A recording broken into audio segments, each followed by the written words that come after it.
Are you hungering to discover your soulmate, twin flame, or a dream come true partner to be your lover and best friend? Do you struggle with finding a romantic partner who feels attractive, compatible, and real? If so, you're in the company of millions of souls around the world who yearn to find lasting, if naturally imperfect, love. What are the secrets to finding your ideal mate? Today, join me and renowned former eHarmony matchmaker, Dr. Christie Kederian, for a tantalizing journey into what it takes to find true love. Today, we'll focus on this listener's real life question. I'm sick of dating. The online world is full of frauds, and meeting someone organically just isn't happening. I keep running into people on dating apps who aren't who they claim to be. I want a good partner, but I'm starting to think that I just expect too much. Help? And with that question as the focus of today's episode, I'm Dr. Carla Marie Manley, and this is Imperfect Love. Please note, as this episode may contain sensitive information, listener discretion is advised. If you need support, please see the special links in the show notes. Welcome to Imperfect Love with Dr. Carla Marie Manley, psychologist, author, and relationship expert. I'm here to help unravel mysteries and misconceptions about love, relationships, and mental health issues, plus everything in between. Love is complicated, people are not perfect, and relationships surely can be tough. Together, we'll navigate this messy, imperfect space of real life.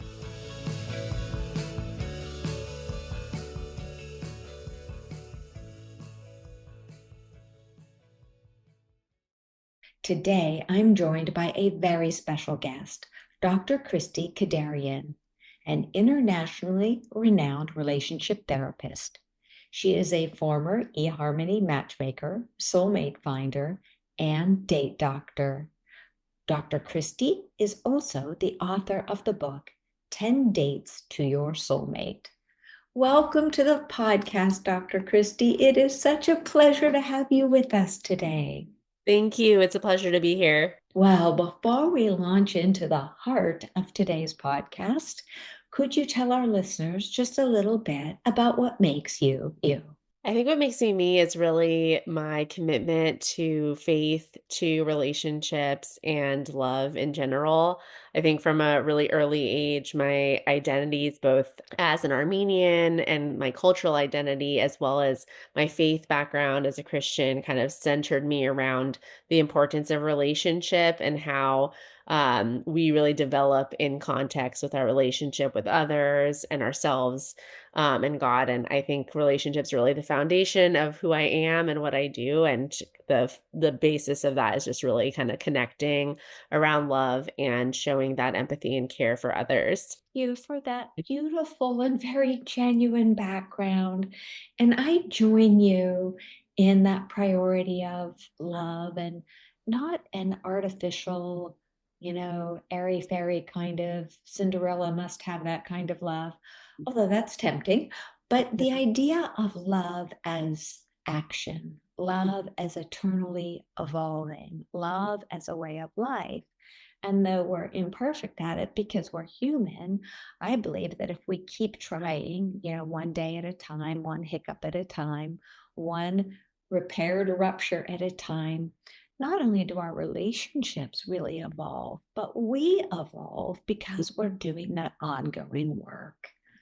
Yeah, I think that's so true. And I think that one of the big misconceptions I love to help people understand in my work is what they think love is and then what it really is. And especially romantic love, what they think that they want potentially, and then what they really want or what would really help them grow as a person. So I think that as we kind of talk about love, it's interesting to think about it as, an action and more of a lived out thing rather than something that we just receive or that we fall into. I love how you said that piece about what type of love will help you grow. Mm. And I think that's a piece we often miss We Mhm. think of love as being given to us often, give me love, especially when we're dating, want Mhm. someone to fulfill our dreams and help us create this happily ever after. Yet often, and I know this from not just professional experience, but personal experience, the best kind of love, the most nourishing kind of love, is the love that helps us evolve. The Mhm. love that makes us work a bit, not too much, but work at least a Yeah. bit every day. Yeah. Yeah. And I think I always say, in our relationships, they're really mirrors. And especially if you desire that, one romantic partner or to be married, that person is going to be your mirror. And a lot of the things that you struggle with or you get frustrated at them about, those are the places that maybe you need to really kind of turn that focus in and do that work. And so something that, I work with a lot of people that are in the dating process, they'll often come to me with like a list of here's everything I'm looking for in a partner. And usually what I'll do is kind of flip that on them and say, well, that's amazing that you want someone who, is super committed to their health and goes to the gym every day. And what does that look like for you? Because if you're not really living out the things that you desire, that's not your lifestyle, then it's likely not going to really have the sort of impact that you want it to. And a lot of people don't want to do their own growth or work. And so they're hoping that a relationship, the other person, that through osmosis, they can feel, fit or confident or rich or whatever the things that they want. But the reality is, like, the more that we work on those things, the less we're going to say, this person needs to complete me in this way. And the more we're going to think about, oh, how can I work on feeling like a full, whole person myself? You and I are very aligned. I'm thinking of just briefly my book Date Smart, where I tell people, yes, we want to do an inventory about what we're looking for in another person, not just physically, I want someone who's 6 foot tall and brown hair and brown eyes, but what do I want in them as a person? But even before we get there, Hmm. what do I have to offer? What Yeah. is it in me, body, mind, and spirit that Hmm. I bring? And so I agree with you. And we really turn to look at the self first. Not Hmm. that we need to love ourselves perfectly, it's not Right. about that, Hmm. but to love ourselves and know ourselves so we're not going out and unconsciously or consciously looking for someone to fix us or our Hmm. lives. Yeah. That's I think that, usually a no-win. yeah. Yeah. I totally agree. So before we launch into your book, which sounds absolutely fascinating, 10 dates to your soulmate. That, I mean, it just sounds so compelling. Could you tell our listeners just a little bit about your experience as an eHarmony matchmaker and relationship therapist so that they understand where this book is coming from and this lived personal and professional experience that brought you to this amazing kind of work? By the way, I do have to say, I'm a fan of the concept of matchmakers, not in all situations, but when it's voluntary and somebody's really wanting somebody to cut through some of the fluff to help them find a match or a few good matches to choose from. I think it's a really lovely and important concept that's been around Hmm. for millennia. Yeah. So Yeah. please talk about this. Yeah, sure. So, my kind of start into the world of matchmaking actually was inspired initially because my parents met through an unofficial matchmaker, but it was basically a lady in our Armenian community that would connect people. And so I was always fascinated by just the fact that, others can be part of our journey and finding love. And I studied marriage and family therapy as my background. So I became a therapist and worked with a lot of couples in couples therapy, and found just it really fascinating and interesting why some couples seem to really connect and click and just be really in sync and aligned, and others just were not. a fit. And that really started my own personal research into the areas of compatibility in that field. And that led me to working at eHarmony. And really, their founder, Dr. Neil Clark Warren, is a psychologist that studied compatibility. And his goal with creating eHarmony was to reduce the divorce rate in America. And so when I worked there, we basically had a subsection of the company that would work with people, high profile people, celebrities, just different people in different walks of life that wanted a high touch approach and didn't want to just download the dating app and do their own work. They wanted someone, a therapist, to basically kind of vet people for them and then just connect them with those people. So I learned so much in the process about compatibility, what makes two people aligned, what some of the, misconceptions and ideas that we have are, and then helped coach my clients around, okay, this is kind of who you're looking for. This is actually who you're compatible with. And let's, start getting out there, getting some experiences, going on dates, and helping you learn a little bit more about yourself as well as who is really a good fit. And the interesting thing is a lot of people would come to me with, a list of things, and then we might deliver exactly what they thought they wanted. And then they would come back after the date and be like, actually, I didn't really click with someone who was from this field. And I thought that's the type of person I need to be with. And so that's the thing that kind of kept me going. And then I started my own company doing matchmaking and dating coaching and just kind of empowering people to be curious and willing to understand more about themselves and the person that they're getting to know, and really humanize the process a little bit more, because I think the dating apps have kind of taken us away a little bit from thinking, oh, this is a real human being across from that, screen that I'm deciding within, 10 seconds is the latest research that they could be my person or not. And so I think taking a step back and helping people be a little bit more reflective while also understanding how to use the tool of a dating app, which is kind of where my expertise aligns with my therapy background, as well as kind of working on these dating apps and understanding, hey, this is how it works. So once we learn how to use the tool, you can definitely find real and authentic love. Okay, that's a lot.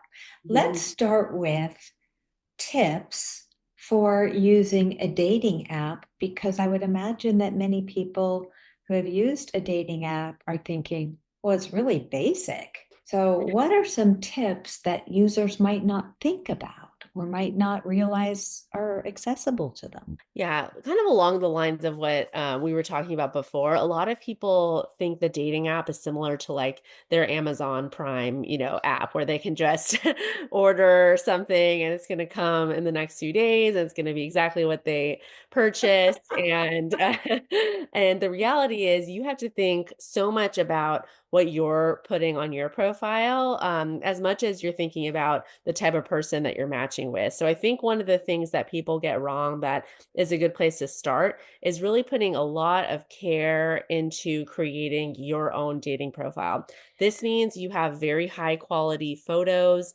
This means that you're putting thought into what you write, and you're thinking, the person that I'm looking for would be looking for someone like me. When they see my profile, they'd say, hey, that could be a great match for me. And the reason that people think that dating apps really don't work for them most of the time is because they are not really creating the type of profile that is getting a lot of matches. So what happens from a technology standpoint is the algorithm says, well, this person isn't getting swiped on a lot, so we're not going to show them to, all of our best people, because they're not answering their messages, or they're not consistent, or they don't have great photos, so people aren't swiping on them. So the best thing that you can do is make sure that you're doing your part in showing up on the app, creating a swipe worthy profile, as I call it, so that you're not getting basically demoted from the algorithm and them saying, hey, why should I show this person's profile to my top people that get swiped on all the time if they haven't answered a message in a month? So we have to really think about putting in our own work so that the algorithm kind of feeds you back what you're looking for too. Okay, so if I hear you right, take the time to create a profile that is authentic, that really is authentically you, but sounds inviting. Don't put Mhm. up anything false. be authentic, be real, Totally. and know what you're looking for and what you have to offer so that Mhm. the responses you get are high quality, and not that you won't get some that aren't high quality. So Right. that's that. Then with the pictures, make sure they're current, not from 10 years ago or 20 years ago. Make sure that they're current, a high quality, and show you in a positive, would you say a genuine natural light at your best, maybe not going the how you look after 3 days without a shower, or Yeah. but, showing you in a natural place that does, but also that you look like you, but a beautiful version of your Yes. natural self. Yes, definitely. And I think that sometimes people, they don't put the time and energy into getting quality photos, or they just kind of use whatever photos they have, or, crop out their ex from a photo and put it up there. And they think, well, it shouldn't matter. But really, the reality is that this is all people have to go off of. And typically, like I mentioned before, it's taking a few seconds for someone to decide, if this person is someone that they want to talk to or go on a date with. So, I always recommend clients get in touch with a photographer or someone who can really help show them in the best light possible, rather than just kind of taking old photos from Facebook and thinking, well, someone should just, put that, be good with this picture, or think that I look how I really look, which you might not in the photo. So I think what the apps are really looking for is what we call thumb stopper photos. So it's like, it's high quality, you're smiling, as they're swiping, their thumb will stop on you because they see a photo that catches their eye and it stands out and it's different. So that's really what you want to think about too. Absolutely. And I think that for people who can't afford a professional photographer, I'm a big fan when I have clients asking me these kind of questions. I say, ask someone who loves you Hmm. to take a photograph of you. Hmm. Because when you're having someone, whether it's your mom, your brother, your best friend, your next door neighbor that you have a relationship with, if somebody really loves you, they'll see you and they'll bring out that level of comfort and joy in you that will show up in a photograph. So Yeah. take a bit of time to create that, because we are visual creatures. Mhm. Humans are very visual. So it's not all about the photograph, but that's what invites someone into your profile. Exactly. Okay. I've also heard that for people who have alcohol in photographs, or every photograph, that's probably not great. And if you have pets in every photograph, even if you love your pet, I love my giant schnauzer, but if I were dating, which I'm not because I'm married, I probably wouldn't put Freedom, even though I'd be tempted to. I wouldn't put him in every photograph.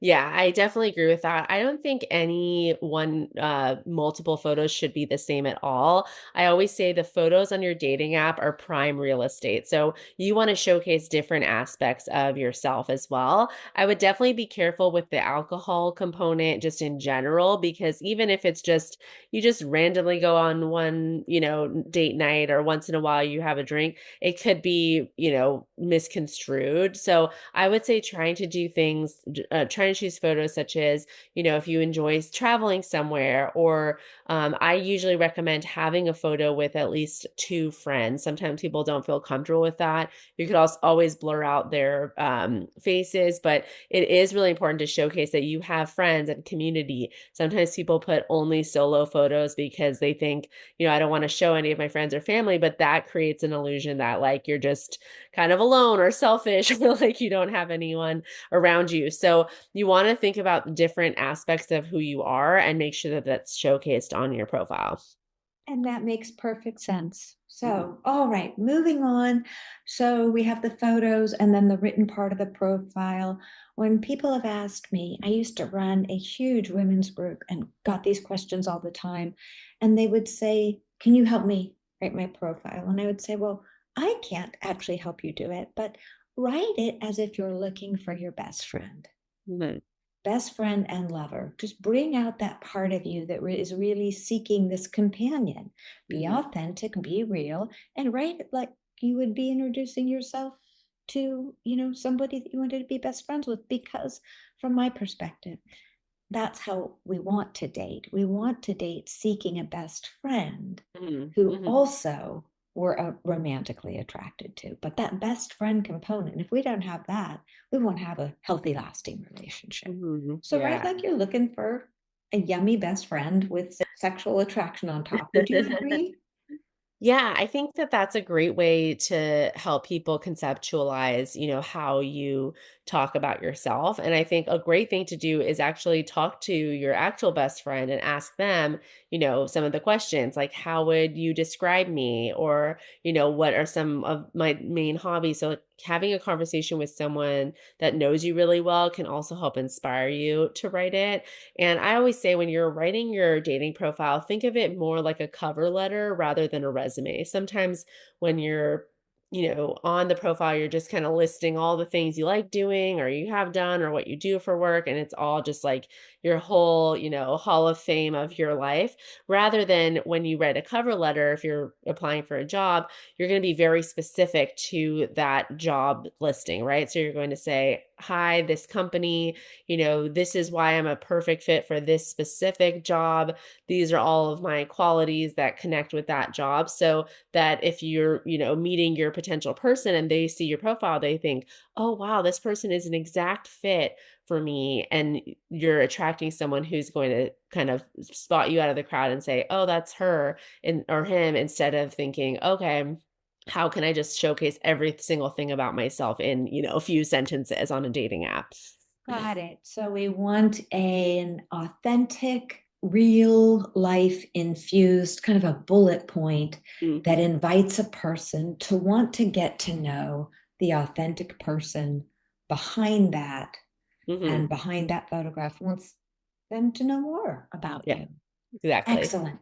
So let's move from the dating app itself now. Oh, one question before we get off the dating app thing. For people like the person who wrote in, it sounds like they're unfortunately meeting a lot of disingenuous people on the dating sites, on the apps.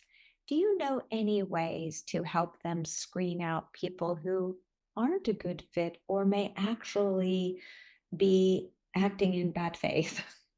Sure. Yeah. So something I always recommend is trying to use a dating app that has some of those safety measures already baked in. So I know at eHarmony, for example, we had a whole department that would kind of look through potentially scammer profiles or catfisher profiles. A lot of dating apps like such as Bumble, for example, will have you verify a profile, so you have to kind of take a screenshot of yourself, or a selfie of yourself before you're able to create a profile. So they make sure that you are whoever's profile you create. So I would really try to focus on using some of those apps that have those baked in. The second thing I always say is never have a very long conversation with someone over text or email or messages before you're actually able to talk to them via FaceTime video call, or phone call is okay, but I prefer a FaceTime video call, because the way that a lot of these scammers or disingenuous people really kind of ease their way in is through messages back and forth. They kind of prey on your emotions. They might say a lot of things, give you a lot of compliments. But then anytime you want to kind of transition to actually seeing them in person or maybe even talking to them, they will try to delay that process. So that's a really big red flag that you can tell, is when they don't want to talk to you actually on the phone or via video call. And so I say to try to get to that point sooner rather than later, so that you're not building an emotional connection with someone that you don't even know is a real person. Absolutely. I agree wholeheartedly. And listeners, even if that sounds counterintuitive, why would you want to go from the safety of your home or office and meet someone? You're giving them your phone number or whatever. I'm a big fan. I've learned this through helping countless clients. I really encourage people meet as quickly as possible, as quickly as you feel that it's safe to do so in a public place. No Mhm. alcohol so that you're Yeah. not under any influence, but a public place like a coffee shop that's Mhm. well trafficked, where you can feel safe and other people are present, and you get to meet the real person Mhm. in real time. You get to see how they treat you, if they're engaging, because often, even if you're going back and forth with someone by text or messages, they may seem lovely by Mhm. text or message, and you start pouring. And I've had this happen to clients. I'm thinking of one in particular. He was brokenhearted because he had this ongoing text relationship, and it ended up being a scammer who was just after his money, and it really turned him off of it, Oh, yeah. and understandably so. So if you can move, as you were saying, safely to Mhm. a real live video call and then to meeting in person in a safe public setting where you drove yourself there or walked there yourself, so that you can see if it's a good fit. Okay, so now we're in the date, or at Yeah. least we're in that. Is the first meeting, do you consider that first meeting a date? So what I always tell people, and I talk a lot about this in the book, is that the first date I would say is more of like a vibe check where you are leaving your list at home. You're not coming with your interviewer hat on and trying to figure out, okay, how can I know if this person is, ready to have kids or if they, what kind of financial bracket they're in. You're more showing up on the date, just seeing how you feel around that person. And I recommend that this date is a bit shorter because oftentimes people can either run out of things to talk about or spend way too much time with a person on a first date because they're having a great time. But ultimately, if you're looking for a long term relationship, you want to know how they show up on the second date or the fifth date or the 10th date. So the first date isn't the time to really invest and tell them your whole life story. It's more to just really connect and see, do I like being around this person? And did I enjoy this conversation? And would I be willing to do it again? Okay, so the first date is the first time they meet in Mhm. person, and it can be for an ice cream, it can be Yeah. for a soda, it can be for a glass of water, whatever you want, but Yeah. in a public place Mhm. where time limited, half hour, 45 Mhm. minutes, where you get a sense of, might this person be someone I want to have a second date with? Right. That's Exactly. what you're doing. Got it. All right. So now let's get into, because our listener who wrote in is feeling as though it sounds as if they cannot find someone who's compatible, and they're Mhm. wondering if their expectations are too high. And this is where I especially love your matchmaker background. Why? Because I think, as you were saying earlier, if we go to a friend or someone who knows us well, which is a matchmaker's Mhm. job, they know us in a non-judgmental, very clear way, Mhm. just as a little with more distance than a mom, dad, or sister or brother might know us. They know us in a way where they can be a little more objective about what might be healthy for us. Whereas when we're human and we're dating, well, not human, we are human, when we're dating and we're like really thirsting Mhm. for a good fit, we're just Mhm. looking for that Prince Charming or Cinderella or whatever it is we're looking for, we might be taken in Mhm. by a superficial package or Mhm. by hormones coursing through our bodies and, oh my gosh, I'm so Mhm. attracted to this person. Mhm. And that's really wonderful, but it doesn't make for a healthy long-term relationship. Right. We need more than that. We can Mhm. have that. We can have that yumminess, but we also really need to have the substance underneath that. And I think that that's what that matchmaking approach, not that Mhm. we need a matchmaker to do it for us, but if we learn these tools from you, people will be better able to cut through just the chemistry, because we Mhm. want the chemistry, but we want more underneath. Right. So how can we peel back the chemistry, or at least set it aside a little bit, to Mhm. see if we're a good fit in the compatibility arena? Yeah. So, what I always say to think about when you're kind of looking at your criteria and evaluating, is this really important for me? I would say the first thing you want to do is look at your past relationships. And let's say all of your past relationships were with very successful people who were a certain height and whatever, you were always physically attracted to them. And if you feel like all of those relationships didn't work out, you might want to take a different approach. And if that reason is because, hey, the only thing that was important to me was that I was physically attracted to them, but all my past relationships followed a pattern of they weren't really emotionally available or whatever else it is, then that's when you kind of want to revisit your criteria and think, okay, which of these criteria will matter to me in 10 years, in 20 years, in 30 years? And you want to kind of reevaluate. I think chemistry is very important, but it's not the only piece of the puzzle. So we always say that with compatibility, it's one dimension of compatibility, but you need many others to have a truly compatible relationship. So I would really evaluate the criteria and also think about what we do in matchmaking is help people understand how important is this criteria and kind of ranking your criteria. So you might really enjoy a hobby, let's say pickleball that's really fun for you. And you might be thinking, I really need someone who also plays pickleball. And they also have to be, at this level of education and this, you kind of create your list. Whereas, actually it might not be as important. It might be nice if they played pickleball, but it doesn't really have much to do with if we're truly compatible. So I'm going to kind of downshift that criteria and say this would be nice, but I'm not going to reject someone just because they don't play pickleball. So you have to kind of prioritize certain criteria on the basis of if is this person going to be compatible with me if they have this or that.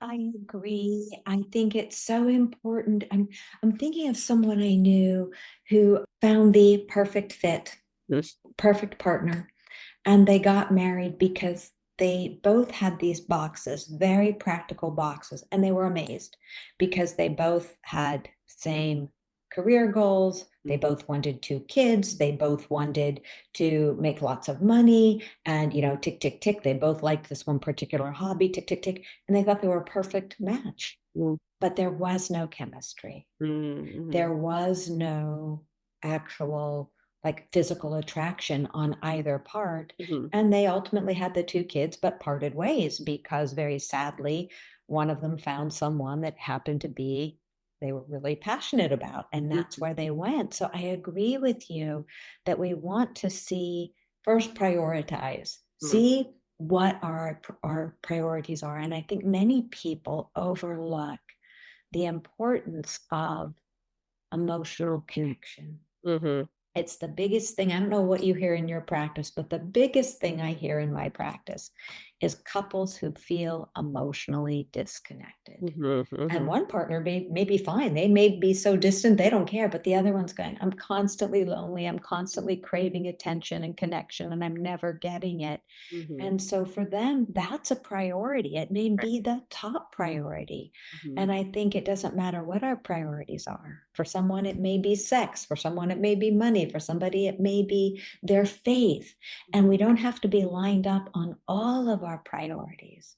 But I really believe it's important for those really top priorities to be somewhere in alignment. Because if you have someone who's prioritizing work and money, and the other person's priority is faith, mhm, emotional connection, love, mhm, children, and the other person is money, success, mhm. my hobbies, my friends, Yeah. there's going to be so much misalignment that Yeah. they aren't, and they can be physically attracted, but that's not going to be enough to get Mhm.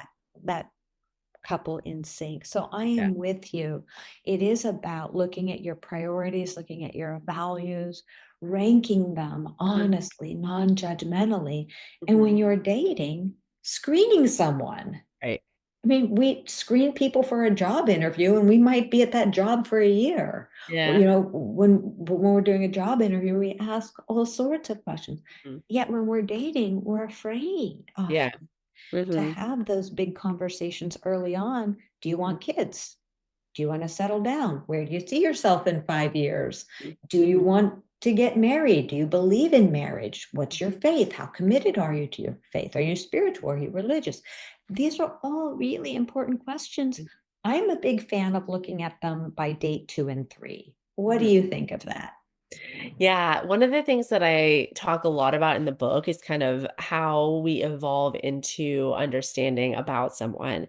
And I believe that a lot of your main criteria questions need to be assessed early on, some even potentially before the first date, especially if you're meeting on an app. You need to create your profile in a way that you can kind of weed out people that don't want marriage, don't want kids, don't share your faith, if those are kind of your top criteria.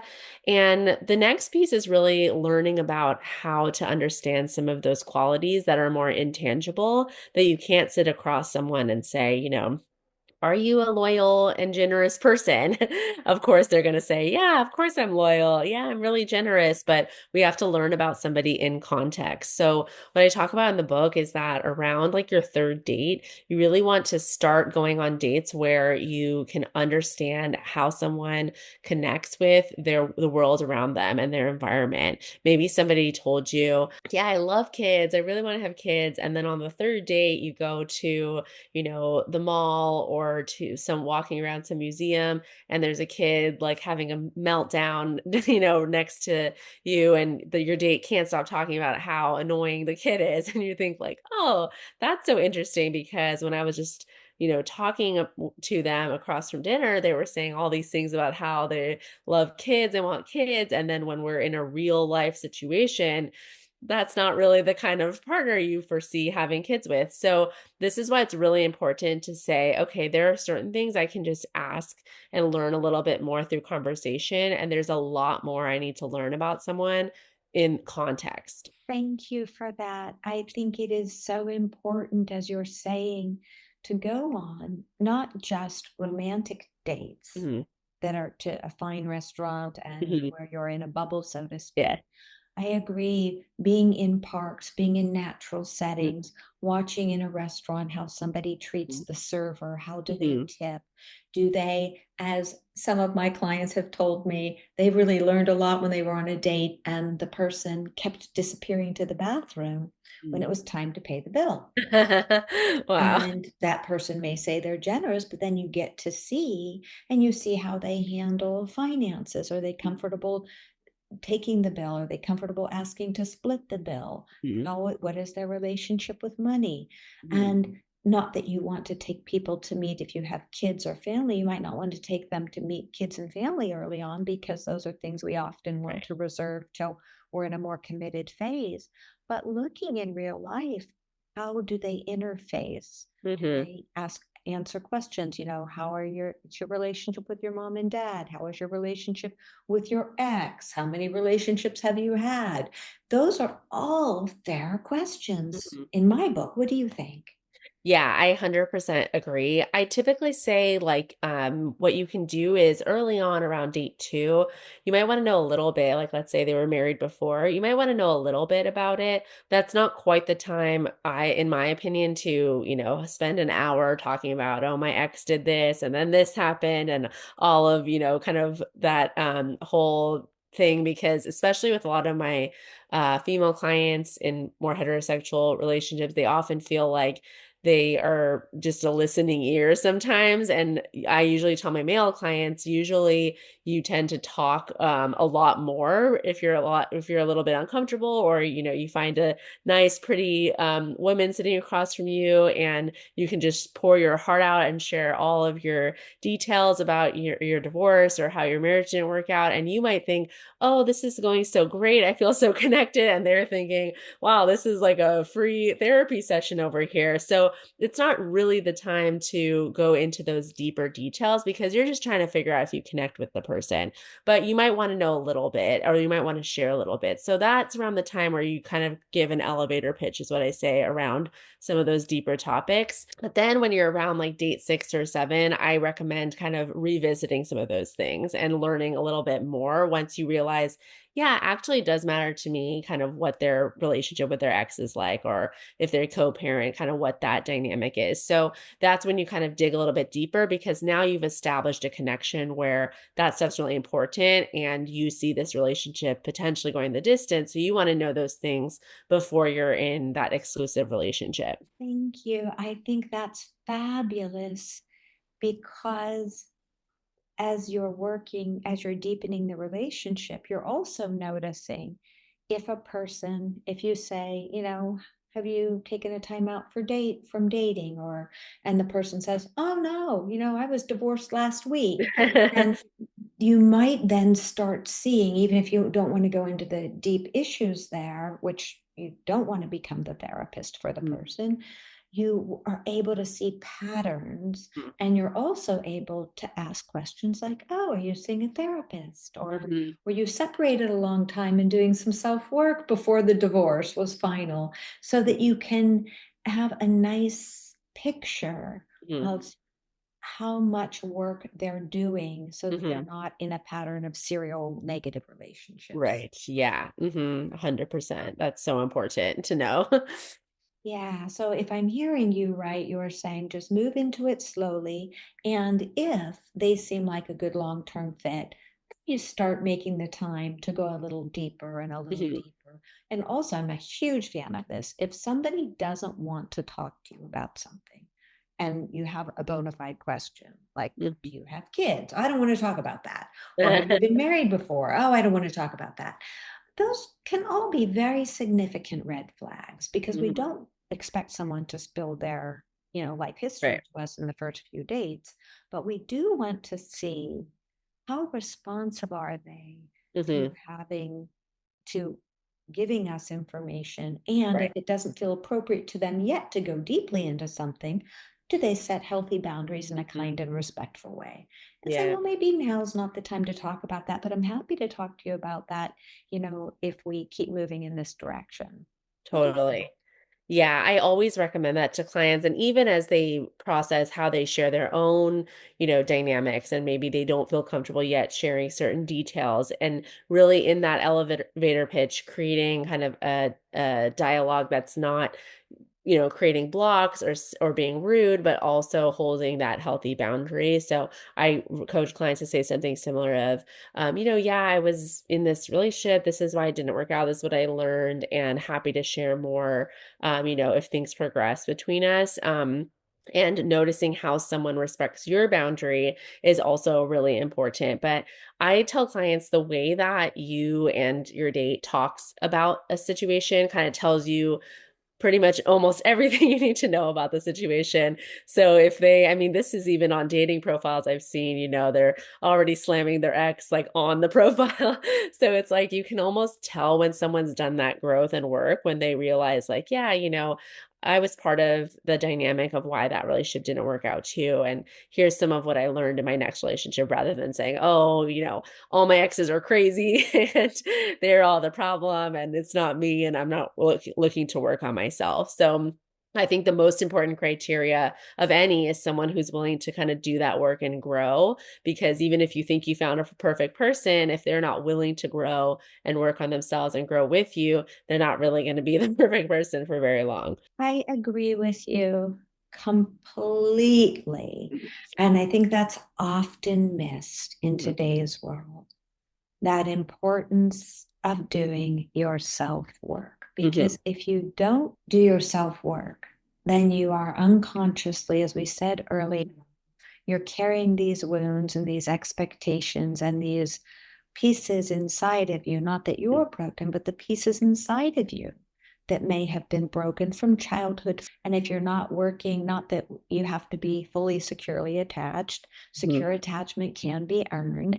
But when we really see, oh, I tend to be really anxious in Mhm. relationships. So I likely have, an insecure attachment of the anxious or Mhm. preoccupied type. Oh, I tend to be really dismissive in relationships. People tell me I'm cold and aloof, or I tend to be erratic. So if we look within so that we can be not a perfect partner, Mhm. but a good partner or a good potential partner or a great potential partner. I think one of the best ways we can propel ourselves in that direction is to do that inner work. And I Mhm. agree with you. For a lot of people, that work is too hard. Mhm. It just, I think about my last book. It's called The Joy of Imperfect Love, where I really invite people to go inward and learn how to love themselves perfectly and then use that in other relationships. And Mhm. it is hard work and it is ongoing work. But that's how you create that Right. soulmate relationship. Because even with your 10 dates to a soulmate, right? They can get that soulmate, they can get to that place. But here's my question for you: do they need to work on it once they find that soulmate? Yeah, 100%. I think that the work really never ends. And the thing I always say is that soulmates aren't found, they're created. So it's like you're co creating the type of relationship that you want. It's that dynamic and the dance that we often talk about. And if you aren't liking kind of what you're seeing or what you've seen in the past, the best place and the only thing that you can really control is what you bring and how you show up to that dynamic and that dance. And so that's the best preparation for meeting your true partner is being you're never going to be fully fulfilled or fully happy with yourself. I don't believe that. I think sometimes people use that as like an excuse or barrier to kind of take the risk and fall in love, but I think if you're on the journey and you're going in the right direction and they are as well, then you have that potential for creating the type of relationship that you want. My goodness, I just have to repeat what you said, Dr. Christie, because it's so beautiful. Soulmates aren't found, they are created. And that is quite the opposite of what many people believe. Right. And I am in accord with you. And I think you put it so succinctly and beautifully. They are created. Mhm. And so the 10 dates to that soulmate, we might add on that, yes, you find that soulmate. Mhm. And then it's up to you to keep that creation going, Mhm. Mhm. to create that bond. Now that Mhm. you've created that bond, then to keep it going so that that soulmateness, if that's a Mhm. word, lasts for a lifetime. Mhm. Yeah. Dr. Christie, could you tell our listeners, are there any other pieces that you'd like to offer? I know there's so much there, but I'd really like to know if you have any other big keys to offer to our listeners. Yeah, I think part of the inner work, sometimes people ask me like what the inner work is and what it's really about. And I talk about this in the first part of my book, but a lot of things that we kind of don't think about often is core to the attachment conversation of how our parents' relationship, how we grew up, really does impact kind of our beliefs about love and relationships. And as a therapist and kind of in my field and what I've learned is that we don't pay enough attention to those dynamics. And then that can kind of subconsciously come and sabotage some of the choices that we're making. And something I always say is, no matter what type of relationship they had or didn't have, maybe you had one parent there and not the other parent, but that story, whatever that is, often from a very early age can sometimes be what we're looking to complete, or we're kind of looking for the happy ending we didn't get in childhood in our adult romantic relationships. And so the inner work, really that awareness, going to therapy and understanding those dynamics can be a really big piece of the puzzle if you're still kind of feeling lost and like you don't really know why you keep attracting the wrong people in the dating relationship. That could be kind of the missing piece that you want to go and uncover. Really appreciate how you said that. And again, I'm in alignment with you on this. I think many people believe that something or the many things that happened in childhood are grown out of and they Mhm. don't impact you anymore. Yet in childhood, our brains are at their most malleable and Mhm. we're soaking in everything that's happening in Mhm. our environments, including our caregivers and parents and siblings' Mhm. behaviors between them and toward us and us Mhm. toward them. And these may be sort of compartmentalized in many ways, but Mhm. they're still there. And until we open up that Pandora's box and start working through it, We're unconsciously, no matter how strong, smart, or tough we are unconsciously controlled by that which we don't face. So that Mhm. by making it conscious, by working through it, using a book like yours or working with a therapist or a support group or a combination of all of those things, you come to see that you can take all of that childhood trauma and wounding, and even if it wasn't traumatic, Mhm. just messages Mhm. that make you not want to be connected to someone. Mhm. You think you want to be, but if you have a more dismissive attachment style, you're going to be wanting a person and then you'll do everything you can unconsciously to Yeah. keep them at bay. If you're Mhm. more anxiously attached and you're really preoccupied about the relationship, you're going to be consumed with, I want this, I want to get close, I want to get close. And if you get paired with someone who's in a dismissive style, oh my gosh, then it's this, chasing game that's Mhm. also unfulfilling. And Mhm. as you said, we are looking for, in many cases, and there's nothing wrong with this, it's just a truth. We're Mhm. looking for that happy ending we didn't get in childhood. We're Mhm. looking for it to turn out differently. Mhm. But unless we change our patterns Mhm. and become aware of what our patterns are, it Mhm. won't have a different ending. Right. We will have that same story again and again. So, Mhm. my goodness, it is so worthwhile to turn inward, do the work, Mhm. and then have a chance of creating a happier ending. It will never be 100% bliss Right. because life is imperfect. We are Yeah. imperfect, but we can sure get close. Yeah. Yeah, I totally agree. Well, Dr. Christie, it has been such a joy and a pleasure to connect with you. And your book, oh my goodness, 10 Dates to Your Soulmate. What a yummy. Mhm. And I have to say, the quality of it, you have such substance beneath it. There's sometimes we go on a quest to find a book and there's not a lot of substance underneath it to Mhm. help us get where we want to go. Mhm. This is one of those that can really help us get to where we want to go because it Thank you. has substance. So thank you so much. Where can our listeners find you? Thank you. Yeah, so you can find me at my website, therapyfordating.com. And I mostly on social media hang out on Instagram, the date Dr. Christie. So you can follow me there and see updates and pick up my book and any other resources as well. Links, listeners, will be in the show notes. You will find links to Dr. Christie's website, to her amazing book, and also other resources. And it has been, again, Dr. Christie, such a joy and a privilege to share time with you. Thank you, Dr. Carly. Appreciate it so much. This has been great.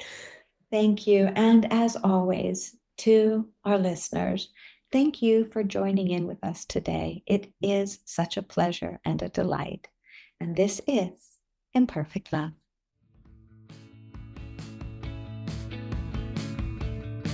Thanks so much for sharing your time with me today. Remember, you have the power to transform your life and love fearlessly, if imperfectly, and it's my privilege to help you along the way. You can find more life-changing content, including my books and other podcast episodes, at drcarlamanley.com.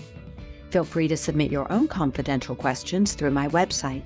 I'll do my very best to include your issue on a future episode.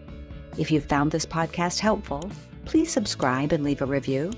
Until we connect again, this is Dr. Carla Marie Manley wishing you oceans of blessings and love. Please note, this podcast is psychoeducational in nature and is not intended to replace formal mental health support. Please contact your healthcare provider or emergency hotline if you need psychiatric care. And as always, please take good care of your amazing, wonderful self.